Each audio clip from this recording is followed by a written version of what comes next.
encima. Mi piel es de cuero, por eso aguanta cualquier clima. Soy una fábrica de humo, mano de obra campesina para tu consumo. Frente de frío en el medio del verano, el amor en los tiempos del cólera, mi hermano. El sol que nace y el... 9:31 al matí. Avui ens visita un actor, guionista i escriptor que tots coneixeu molt bé. Aquest cop ve amb el barret d'autor, de novel·lista, i és que ha estrenat un llibre. Es titula Badak i ens proposa un exercici que ens posa davant el mirall. Es tracta d'una fàbula que retrata la cobdícia dels humans, el fanatisme religiós i la destrucció de la natura per part de l'home. Carlos Bardem, bon dia, buenos días. Buen día, buen día. Creo que ayer estuviste en la FNAC, aquí en Barcelona. Sí, estuve con Bob Pop ahí presentando... Hombre, amigo de este programa también. Claro, muy amigo Bob, y que le ha encantado el libro, y bueno, le pedí el favor de que me presentara la novela y ahí estuvimos charlando un rato. ¿Y la gente qué?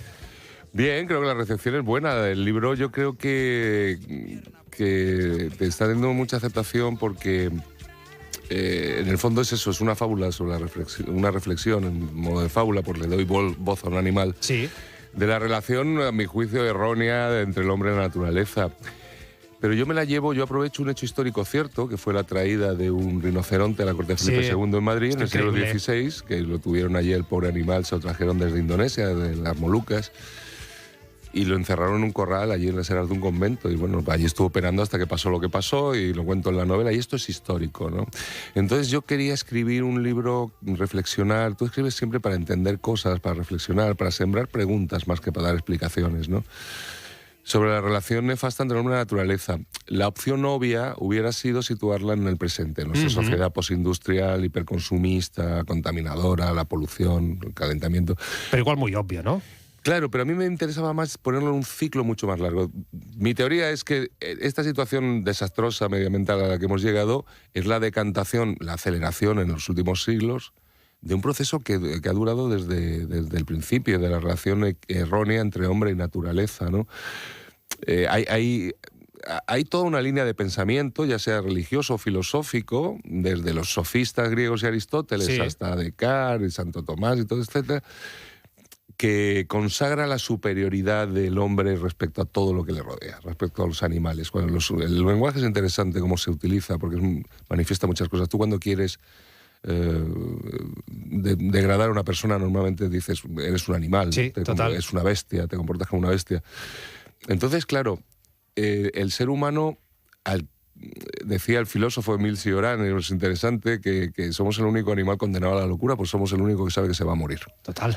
Entonces, a partir de eso, pues el hombre crea más allá, más acá, sus amigos imaginarios favoritos. Total. Tú no eres creyente, ¿eh? No, nada creyente. En nada, ¿eh? No, nada. Y además, el otro día leí un Twitter de esta cuenta fabulosa la de Dios. La de Dios. Que decía, total. Esto de que donde se maten con más sañas siempre sea en un sitio que se llama Tierra Santa debería haceros pensar algo. Total. Ahora abordaremos este conflicto que además el libro y la temática cae en un momento absolutamente adecuado. Es que es lo que pasa cuando creo que los libros buenos, y este es un buen libro, pues al final siempre tienen eco con lo que pasa en cada momento. Y entonces, como te decía, hay toda una línea de pensamiento que el hombre, al crear los dioses, es en un gesto de vanidad absoluta, dice, bueno, si no es Dios el que crea al hombre a su imagen y semejanza, sino el hombre el que crea a dioses a su imagen y semejanza. Total.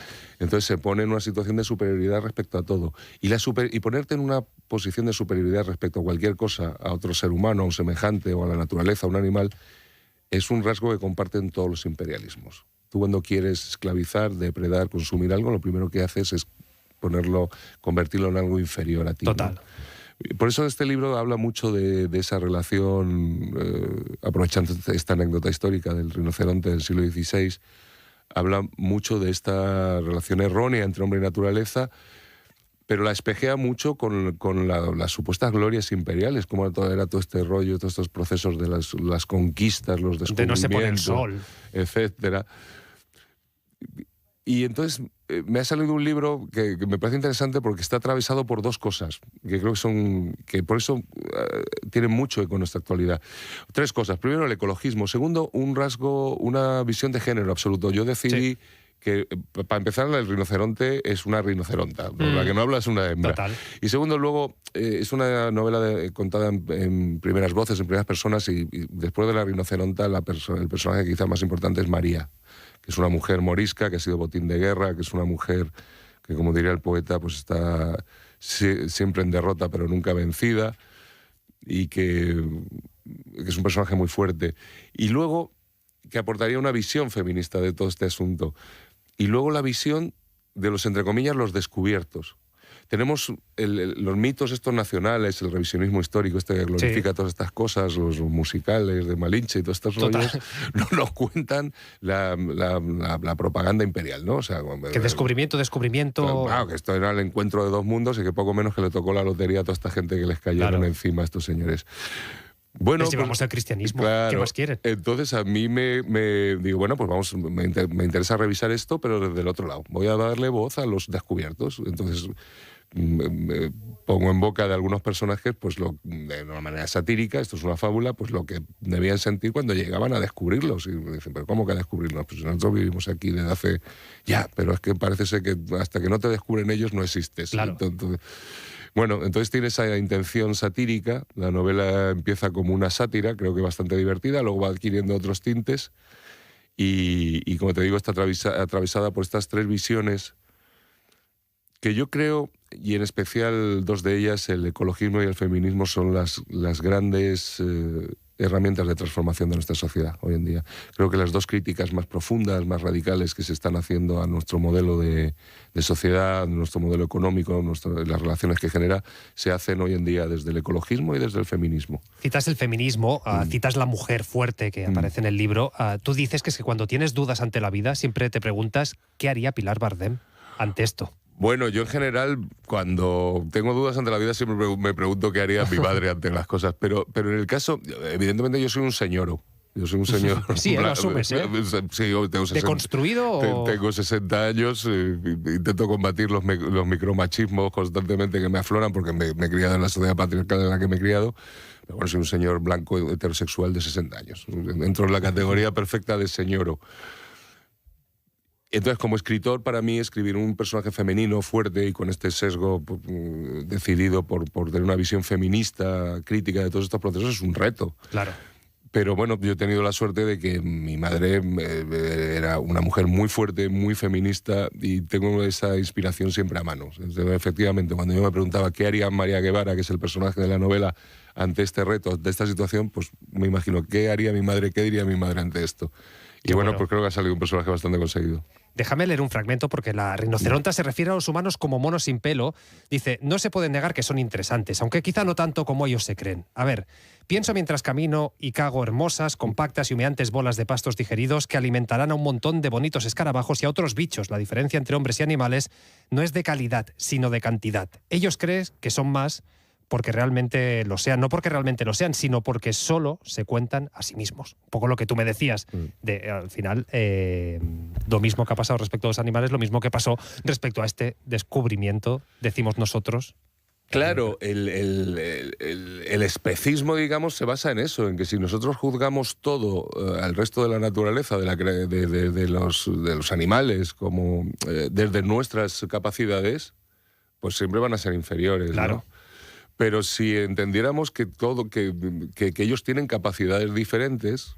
Entonces, esto es una fábula. Las fábulas desde Esopo y Samaniego no se escriben para describir animales, no es un tratado de zoología.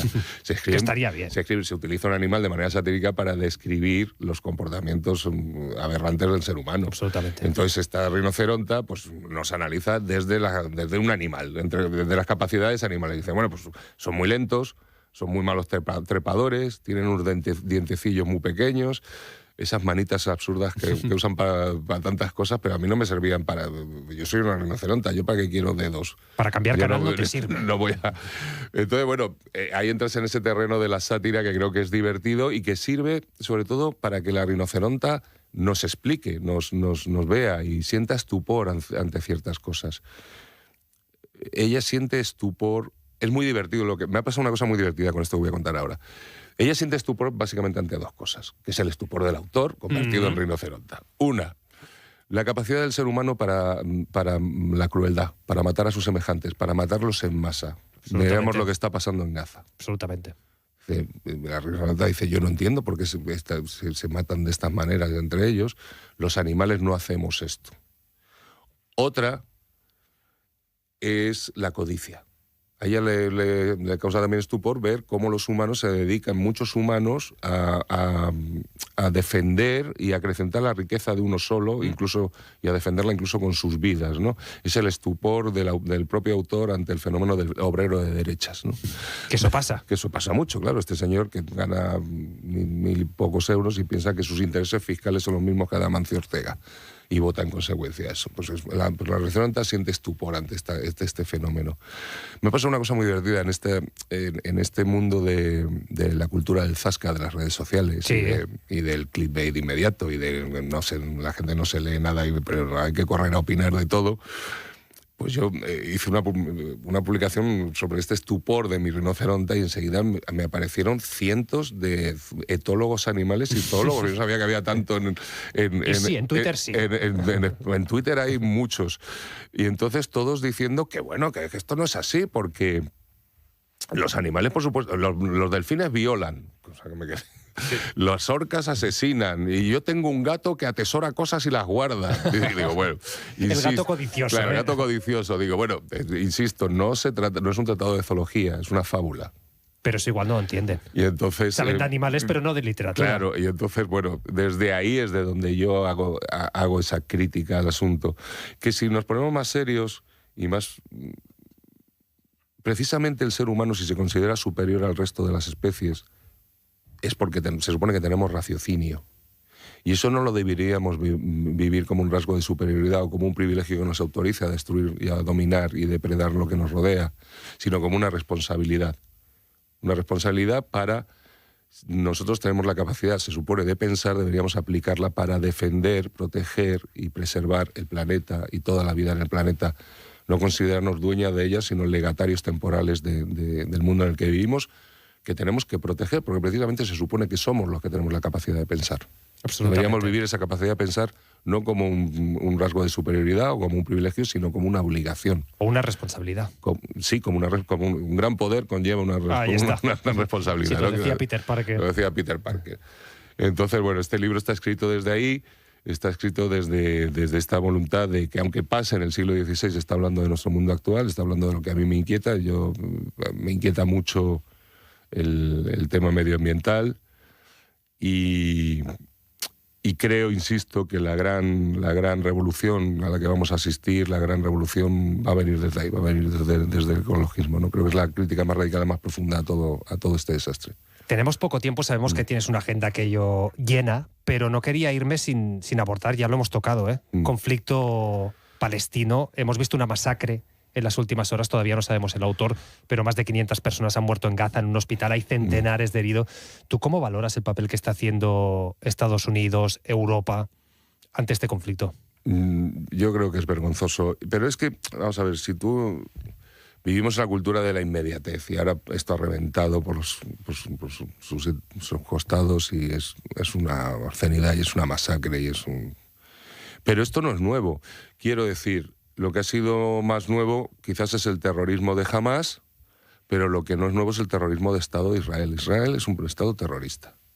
Es un Estado que practica el apartheid y practica el genocidio sobre los palestinos desde el año 48.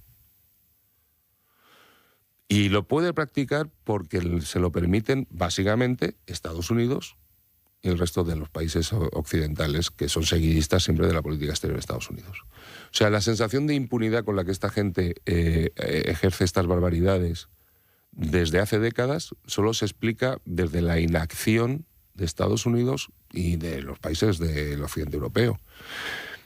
Y esto no se va a detener si no hay una apuesta clara y decidida por parte de esos países por anteponer el respeto a los derechos humanos a la política israelí. Israel no lo va a hacer, porque no lo ha hecho nunca. Nunca ha respetado los derechos humanos. O sea, estas cosas que ahora se han convertido en un mantra, pero que son ciertas. O sea, Gaza es la mayor cárcel a cielo abierto del mundo, la vida de los palestinos allí es infernal, ya en condiciones de conflicto latente, porque ahí nunca ha habido paz. Antes del bloqueo de la franja, claro, incluso. Ya es un infierno, es un régimen de apartheid, pero ahora ya, bueno, ahora ya es una masacre. Entonces, la tibieza de nuestros gobiernos ante esto, pues luego además estos señores se permiten, por ejemplo, ir criticando, en el caso estricto del Estado español, criticando a nuestro gobierno. Pues lo que habría que hacer, cortar relaciones diplomáticas con esta gente y hacer la fuerza que se pueda en los foros internacionales para que los países que sí tienen un poder de veto cierto o de influencia cierta en la política internacional actúen, que son básicamente Estados Unidos, que no lo va a hacer por sus intereses electorales internos, y los países de la Unión Europea. Vivimos en una sociedad yo lo dije una vez así, retomo ese término, de solidaridades selectivas.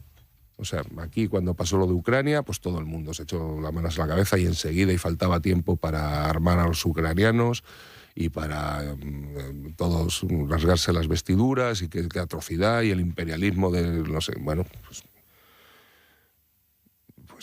aquí no parece que esto promueva las mismas solidaridades.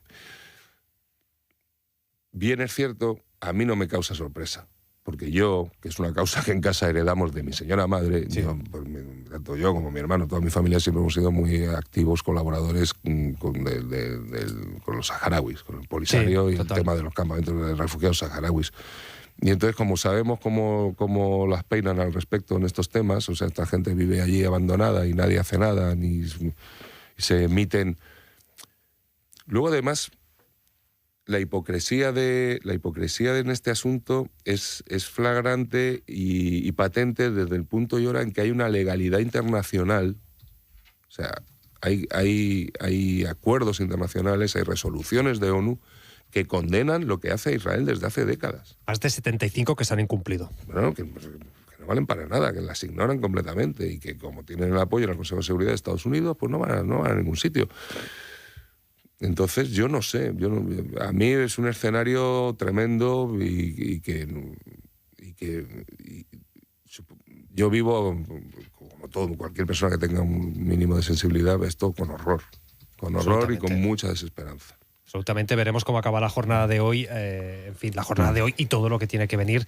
De momento, seguiríamos hablando mucho más rato, pero tenemos el tiempo que tenemos. Carlos Bardén, de momento nos quedamos con esta novela, Badak, que ya está en las librerías. Mil gracias por acompañarnos. Muchas gracias a vosotros. Seguir triunfando. Muchas gracias.